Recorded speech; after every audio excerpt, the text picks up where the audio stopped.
মাসখানেক আগেই ইউক্রেনকে দীর্ঘ পাল্লার ক্ষেপণাস্ত্র ব্যবহার করে রুশ ভূখণ্ডে হামলার অনুমতি দেয় মার্কিন প্রশাসন। তারপরই জোর গুঞ্জন উঠে সোভিয়েত যুগের ছেড়ে দেয়া পারমাণবিক অস্ত্র ফেরত পেতে পারে কিয়েভ। অন্যদিকে পশ্চিমা দীর্ঘ পাল্লার ক্ষেপণাস্ত্রের জবাবে নিজেদের পারমাণবিক নীতিমালাও পাল্টে ফেলেছে মস্কো। এমন পরিস্থিতিতে ইউক্রেনকে পরমাণু অস্ত্র ফেরত দেয়া নিয়ে মুখ খুলেছে ওয়াশিংটন।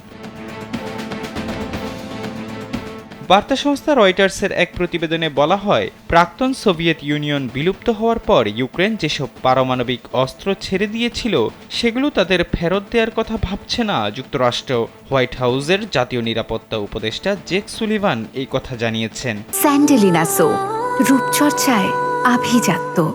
এর আগে মার্কিন সংবাদ মাধ্যম নিউ ইয়র্ক টাইমসের এক প্রতিবেদনে কিছু অজ্ঞাতনামা পশ্চিমা কর্মকর্তার বরাত দিয়ে বলা হয়, যুক্তরাষ্ট্রের প্রেসিডেন্ট জো বাইডেন তার মেয়াদ শেষ হওয়ার আগে ইউক্রেনকে পারমাণবিক অস্ত্র ফেরত দিতে পারেন।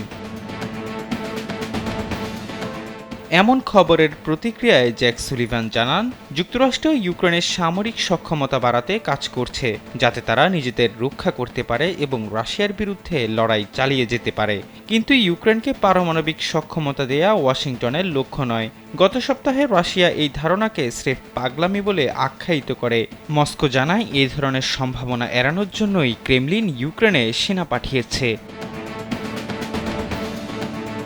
1991 সালে সোভিয়েত ইউনিয়ন ভেঙে পড়ার পর ইউক্রেন উত্তরাধিকার সূত্রে বেশ কিছু পারমাণবিক অস্ত্র পায়। পরবর্তীতে 1994 সালে সম্পাদিত বুদাপেস্ট মেমোরেন্ডামের অধীনে এসব অস্ত্র ত্যাগ করে কিয়েভ। বিনিময়ে রাশিয়া, যুক্তরাষ্ট্র ও ব্রিটেন ইউক্রেনের নিরাপত্তার নিশ্চয়তা দেয়। এহসান আব্দুল্লাহ, কালবেলা ডেস্ক।